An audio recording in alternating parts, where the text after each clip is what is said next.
Okay, hello everyone. Thank you again for joining us today. My name is Michele L. I'm the CEO of ReelDx. I want to welcome you to our webinar today. We're going to talk about preparing NP students for practice without the strain of off-site clinical placement. Let me take care of just a little bit of business and housekeeping before we get started. We'd like to invite all of you to participate actively in today's session. There's a way to do that by putting your questions into the little Q&A button, see here down at the bottom of the window.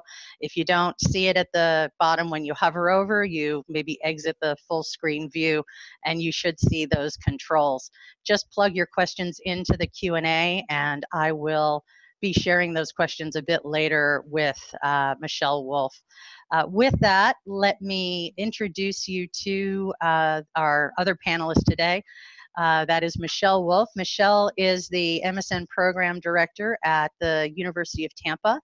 She's practiced as an RN for over 30 years and has spent the better part of the last decade working as a family nurse practitioner, specializing in family practice, adult and geriatrics, and acute care. She's currently a nursing instructor and, as I mentioned, the MSN Program Director at the University of Tampa in Florida. Michele has taught courses in clinical management of the adult and the pediatric client. And in addition, she's the clinical coordinator and teaches the MSN clinical practicums for students in adult, geriatric, women's health, and pediatric settings.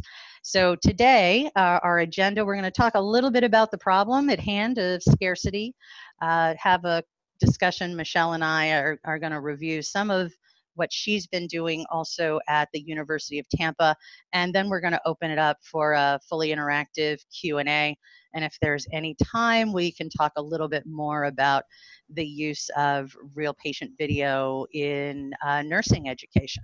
So with that, I'm going to say thank you again to Michele for joining me today.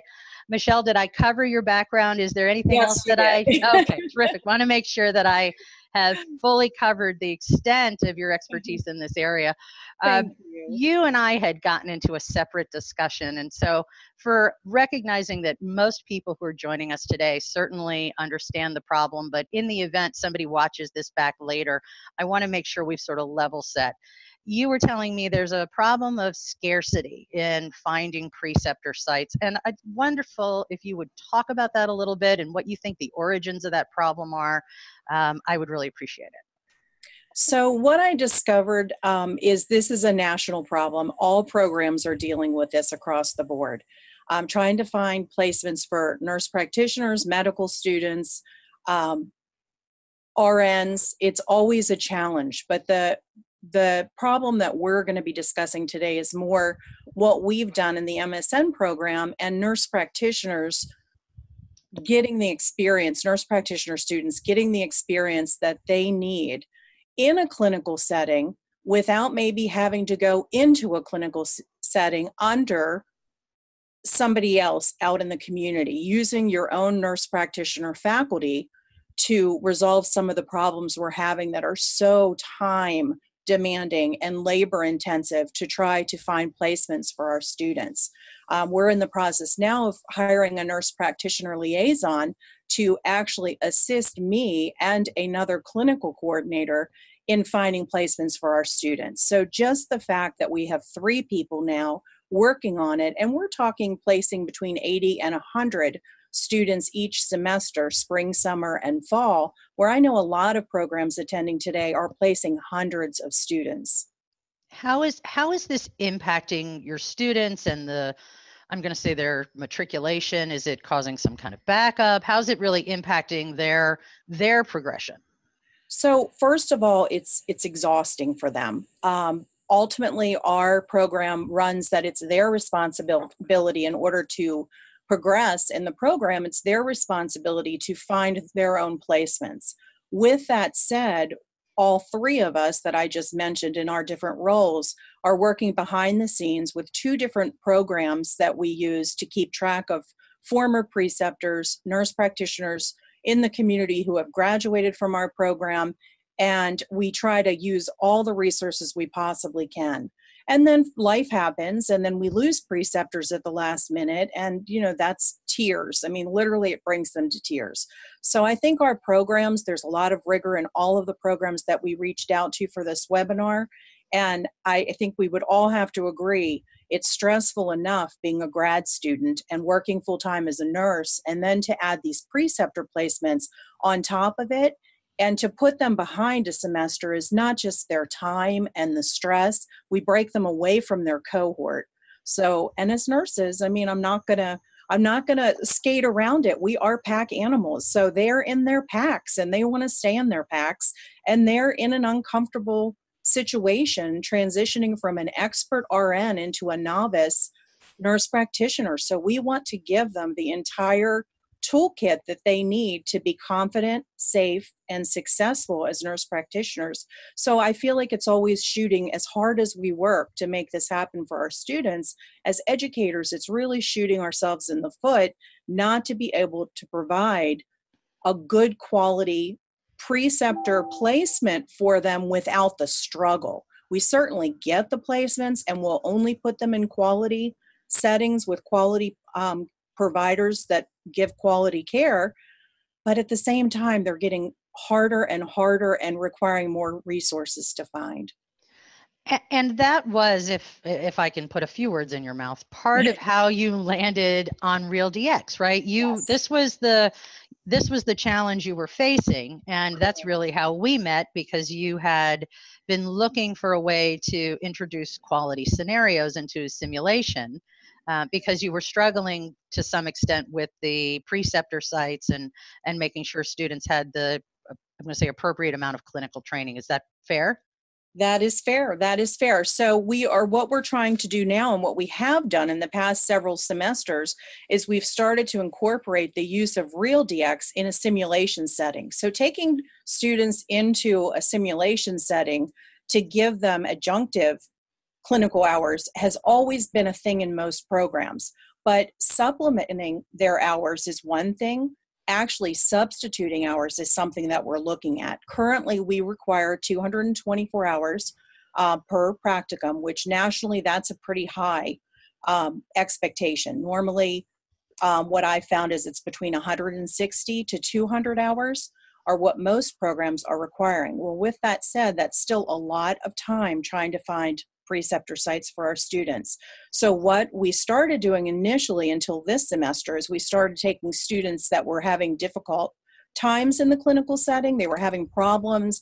They were struggling in health assessment to synthesize content that they were learning in the didactic into the clinical setting. So we used it almost as a form of remediation. Then we moved from the remediation into actually taking them into the simulation lab and allowing them to run through scenarios. And that was always a challenge because it was so labor intensive for everyone out there. And I'm sure almost everyone in the audience has built a simulation for students. And it's very time consuming. It takes a lot of manpower to run it. Then there's the debriefing, which is certainly one of the most valuable aspects of the entire simulation. So bringing ReelDx in, that was the solution to decreasing the manpower required to run a sim. And basically, we have an entire section of our simulation lab set up into 6 exam rooms. We put ReelDx, which is a 2 to 3 minute video up, and that sim man no longer requires all of this high tech. It can just be a mannequin lying there.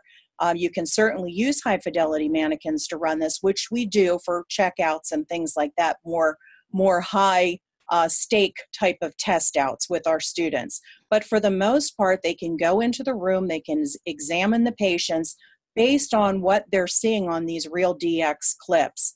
The other thing we tried to do is using real live patients and bringing in like people from our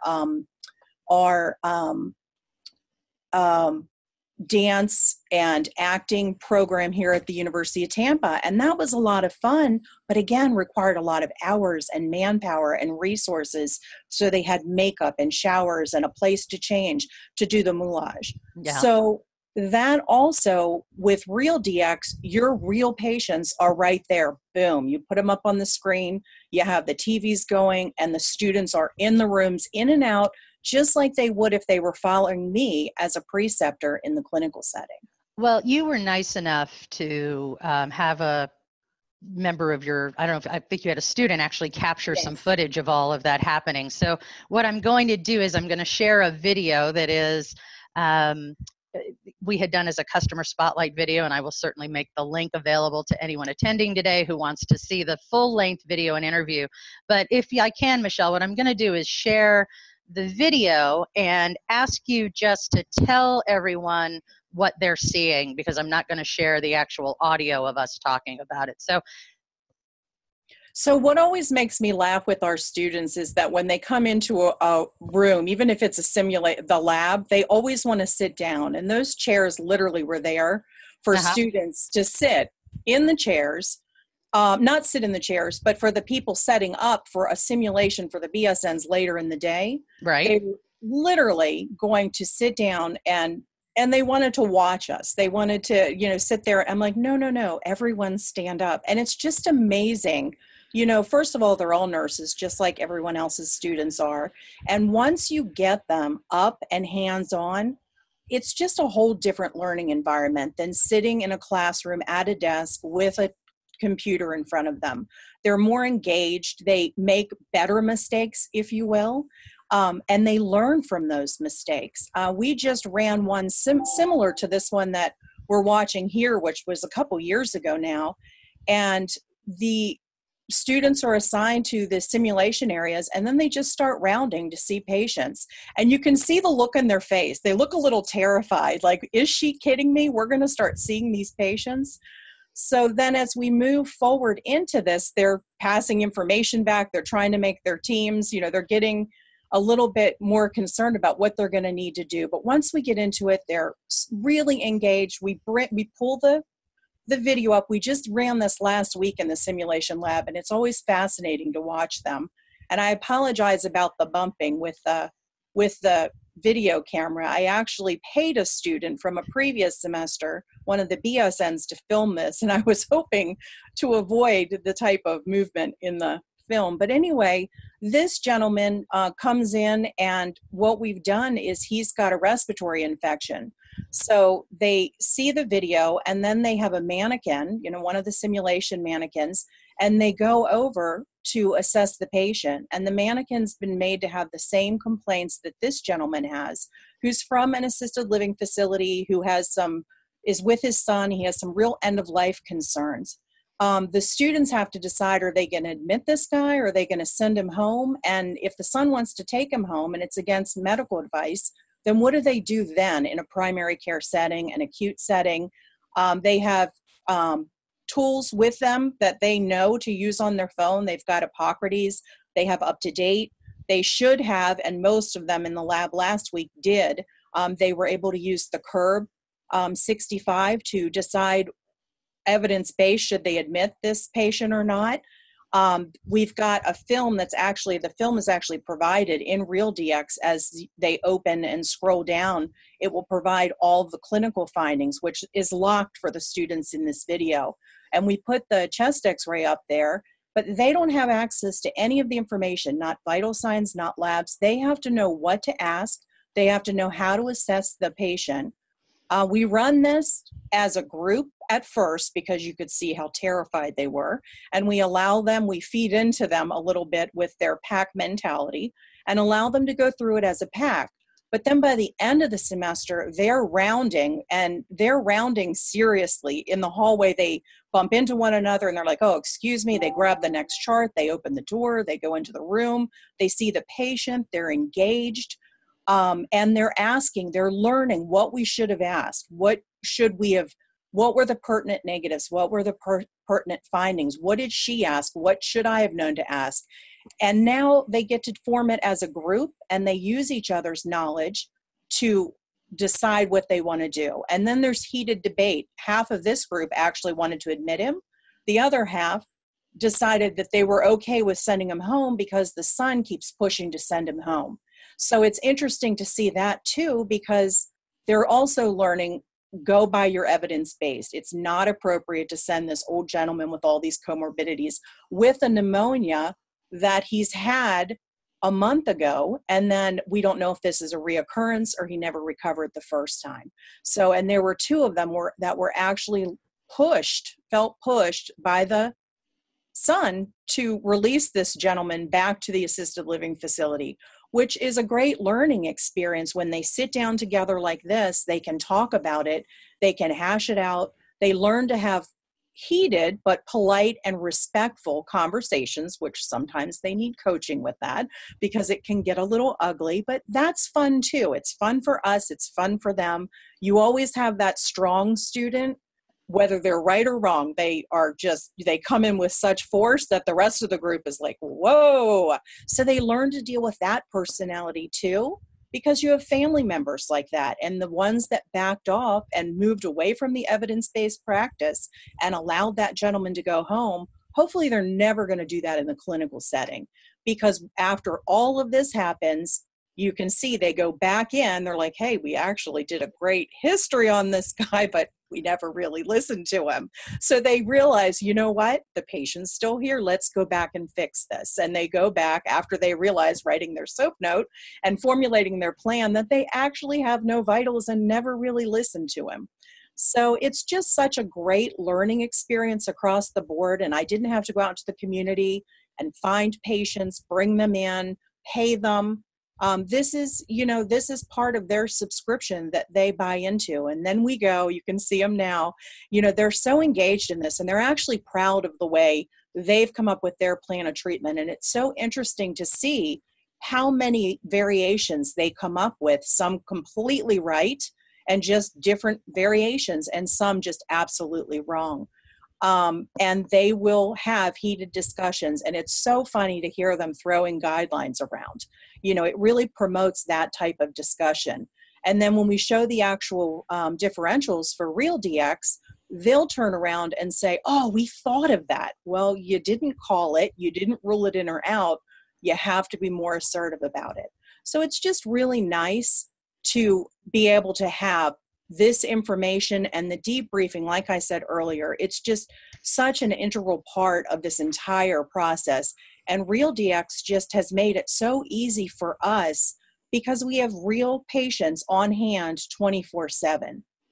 Right. I'm going to stop the sharing of the video and just remind everyone, if you have questions that you'd like to ask me, or questions obviously for Michele Wolf, please put them into the Q&A.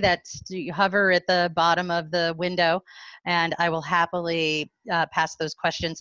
Michele, please tell us, how has this adjustment or changing the way you're delivering this, how has that impacted your students? What's been the outcomes that you're seeing with your students as a result? So our students love it. It depends what we're using it for. If we're using it for remediation, it's just unbelievable. Like, to me, as a nurse practitioner and a nurse for 30 years, the educator part just is new for me. It's only 5 years. And it's so rewarding to me to see their faces when they have that aha moment, which now they're ready to go into clinical. And what's really funny is I always tell them, no one knows you're here. This is private. Your preceptor doesn't know you're here. Let's fix the problems that you're having. Even I did women's health with a student the other day. I don't know what the problem was, but for whatever reason, she became literally a nervous wreck about having to do a pelvic exam and just kept falling apart. So she has not completed a pelvic exam. So I took her down and we were able to do 7 pelvic exams. And then she went into clinical, and her instructor called me yesterday, as a matter of fact, last night, and was like, I don't know what you did with her, but whatever it is, she's a different person. So it's just really nice. So the remediation part is just a great use of ReelDx. Another great use of ReelDx is to give them all. Michele, we lost your audio. There we go. Sorry, it muted me for some reason. Maybe I'm talking too much. No. But anyway, we give them additional clinical hours now. And what we're hoping to do, and this is the plan right now, I've already gotten it through curriculum, is we are actually going to give them just 24 hours less of clinical. We're going to require 200, and then the other 24 is going to be in the simulation labs using ReelDx. So we're going to provide that experience for them, because on our class course surveys, we're not just using this in our practicums, our clinical management courses, we're also using this in our didactic courses. And we're starting to use it across the board. At first, it was just clinical management of adults, older adults, and pediatrics. Now we're starting to use it in health assessment, patho, pharmacology, and it's just been phenomenal.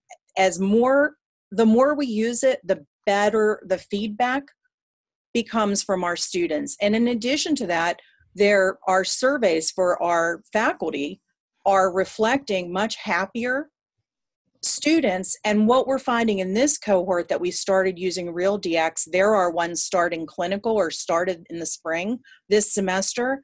They are absolutely, this cohort is much stronger clinically. We've had far less problems, which again, that saves faculty time as well. If you're not constantly doing remediation, if you're not constantly dealing, with now it's a few students. Before it was a percentage of students. And it's a lot of wear and tear, as everyone knows on faculty, how limited faculty is in nursing programs, especially at the MSN level. It's just really nice to have kind of a second hand, if you will, a helping hand with ReelDx. And what I've done is I've broken up cases into all the different directed courses. So for every core course in an MSN program, I've broken down so that every I almost said provider, but every instructor in the program has at least 5 to 10 cases that they can just take into their course and put up and use. And the nice thing about ReelDx is if you don't have a course plan, you play a 2 to 3 minute video, and then it's a reverse classroom. You have them back and forth, engage, talking about evidence-based, talking about plan of treatment, talking about differentials. It's just a great way to open up clinical dialogue. And you can see them. They're telling me, I don't get this. I don't get this.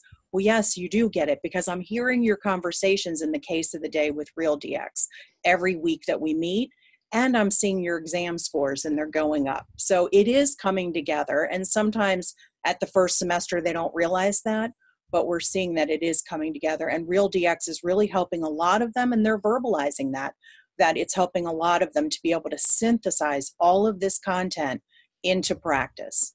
Well, I'm certainly, of course, as you can imagine, heartwarmed and thrilled to hear that it's having such a great impact in your program with your students. So let's take some of the questions. One person asked, to clarify, is the patient a paid standardized patient? And I think that was maybe more directed towards me.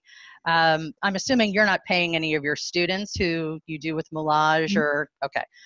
Oh, no, they had a group that they were contracting to come in and do the Moulage. Oh, they did. So you were paying the students Yes. So we did have to, that did come out of our budget. We did do that, but we don't do that anymore. ReelDx has eliminated that 100%, the need to do that. Right. And we don't pay the patients, or for anyone who's asking about ReelDx, we don't pay either the patients, obviously, or the providers, because we feel that that's an ethical conflict to ask a provider to then effectively, you could argue, pressure a patient to participate. So everyone who creates content for ReelDx and all of the patients are doing so on a voluntary basis. I did have somebody mention you must have a face-to-face program rather than an online program. And I'm actually finding we've got another program, Olivet Nazarene University, uses our cases in just this same way, only they do all the interactivity with the students through LMS chat functionality. Have you had any experience with that with your students using ReelDx in an online scenario? So this is really exciting. We have our very first, we're starting our DMP program in the fall. So that is completely online. But back at the MSN level, we have our first hybrid course this summer. And it's the role of the nurse practitioner. And using these cases, it's amazing what we can come up with. That gentleman that we just saw in the simulation video that you showed, that is a perfect example of somebody where the role of the nurse practitioner, where DNR, maybe sending him home and putting him on hospice, talking about end-of-life issues with the son and family, where we're looking at curb criteria, we're treating him according to evidence-based, he has to get admitted to the hospital. One group came up with all of that. So we're really excited to incorporate it this summer into the hybrid course. And we have 6 cases because summer's shortened for us. It's 12 weeks. So every 2 weeks, there's a case being introduced for whatever the topic is for the role, teaching them the role of the nurse practitioner. So we're really excited about that. Which leads to one of the other questions. Gwen asks how many family nurse practitioner cases are in ReelDx, and I'm going to let you answer that question because my response tends to be our cases can be used across a spectrum. We have EMTBs all the way through DNP students using them, but perhaps with your expertise, Michelle, tell folks what you think as far as how many nurse practitioner cases you might find in ReelDx. So I ended up going through a lot of the cases on ReelDx, and one of the reasons I did this was because I had a faculty member and he just absolutely was so resistant. You know, we called him the hater of ReelDx because he just hated it. And now he is so funny. He is the first one to go down into the sim lab or to bring it into his classroom, and he teaches older adult. It can be used. There are a lot of pediatric cases, but what I did for our faculty, just to show them how it can be used, is I broke it down into adult, older adult, and pediatrics and women, and then all the core courses. And then I looked at how many cases and what were the top 3 to 5 cases to incorporate if you did nothing else into your courses. So there are a lot of family. We're adult Jerry program. We have an adult Jerry track, and we have a family track. And most of our students, I would say we graduate 20 to 30 a semester, 25 to 30 a semester. And of those, there's only 2 to 5 that are adult Jerry. The rest of them are family. So most of our nurse practitioner faculty are family. I think we have 1 PNP and we have 1 adult Jerry. But we're all family, and we have these videos literally can be done across the lifespan from crib to crypt. I mean, really covers everything. I've not heard crib to crypt before like that. Sorry. Yeah, it's all right. We have, in the longer answer is ReelDx's library is currently over 700 cases. There's probably over 1,000 diagnoses, and several hundred of those cases are certainly in the what I would call a FNP track, and could. So I have to say one more thing, Julia. So this, my ReelDx hater, I want you to know that he is taking a group with another nurse practitioner faculty to Ghana this summer.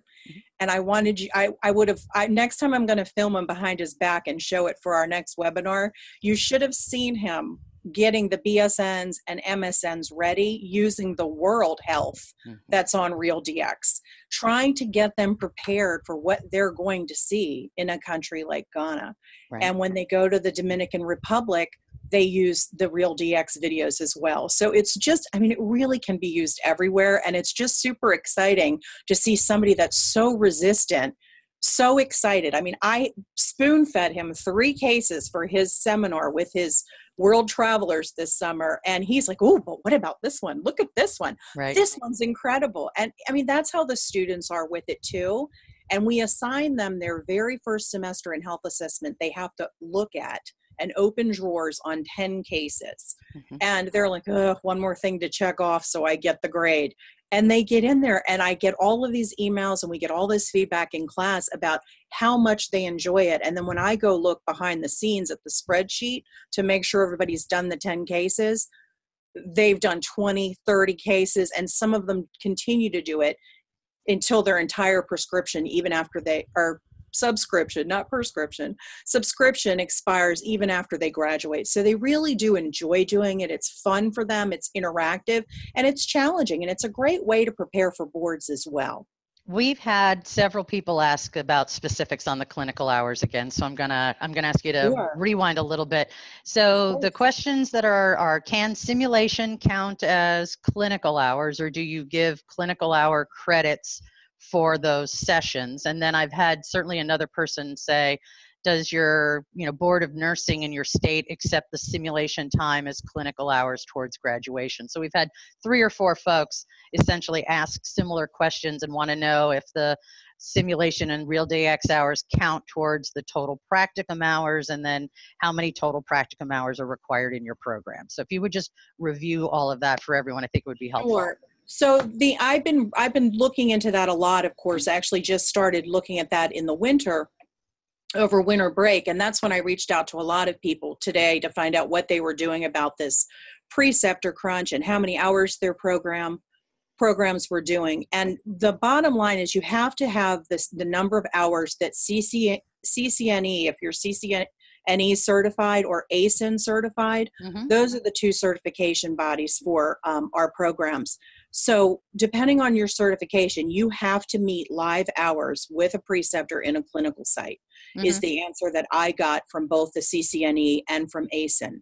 So with that said, we have not reduced our hours, but before, when I mentioned we're doing 224, we're way above the minimum required, which I don't want to say off the top of my head. Off the top of my head, I don't want to be quoted on this. I think it's around 180.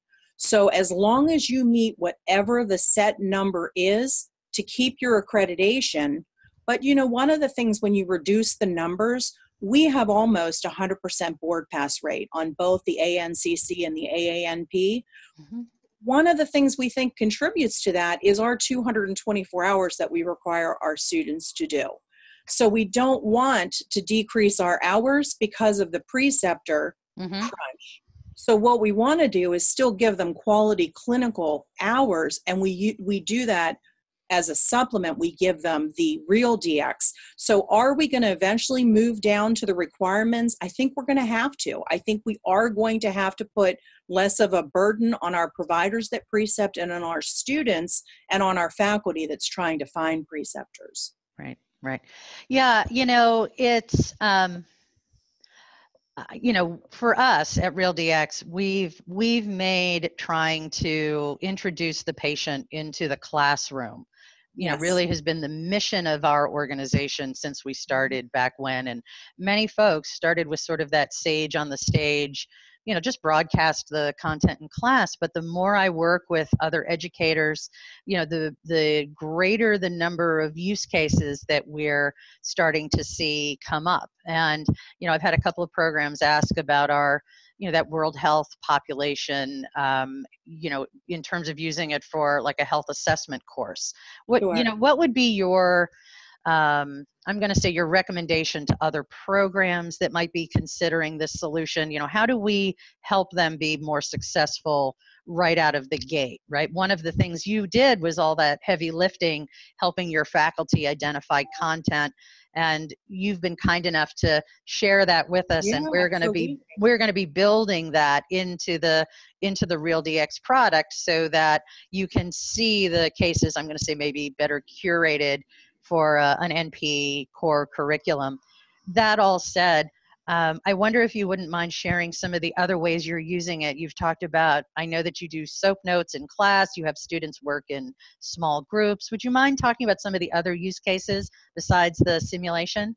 Absolutely. So one of the things that we do, and I laughed when you started to mention this because I have a student that I had in a previous class, and she's always late, but we just moved into a new building and parking is terrible right now because they're working on the garage.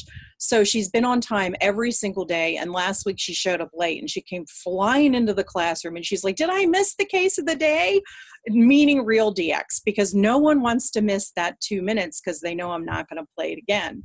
So they are it's great to do in the classroom because it doesn't take up a lot of class time. We just used it the other day for the health assessment class because they are doing their final soap notes for their exit part of their clinical checkoffs because they'll be starting clinical in the summer. So they were formulating their soap notes, and they basically formulate the soap note based on that 2-minute clip.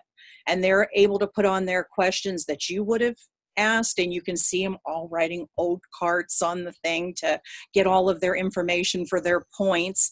And just now when I went in to prepare for meeting with you all today, I took my papers off the printer, and I saw the case of the day today and what number it was on ReelDx for the older adult clinical management. So it's just easy to do. We sometimes will divide them into groups, and we'll give them all a different case, and we give them 10 minutes to prepare for the case, and then their group has 10 minutes to present the case. And they just love those cases. You know, they're on their computers, they're in small groups of 2 or 3, and it's just like them in the sim lab, but we use it in the classroom. So when I do the guidelines and when I discuss respiratory, was a lecture that I did at the beginning of the semester, I will give them that patient at the end, and I give them a patient at the beginning. At the beginning, they're looking at me like, I'm never going to learn all this stuff I read. I thought I was prepared. I'm not getting it.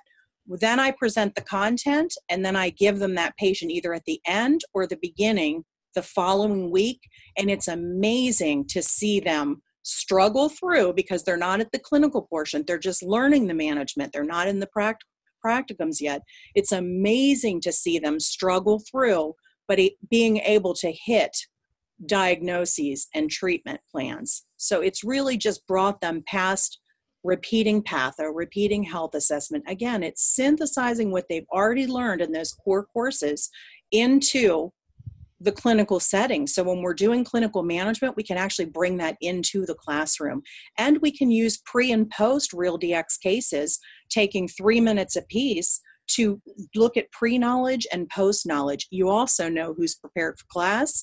And usually it's the ones that struggle with that 2-minute ReelDx at the beginning that are also struggling on your exams. And you know they're not reading. You know they're not putting the time they need for whatever reason into being successful. So it's actually a great way to evaluate and come up with remediation plans for your students.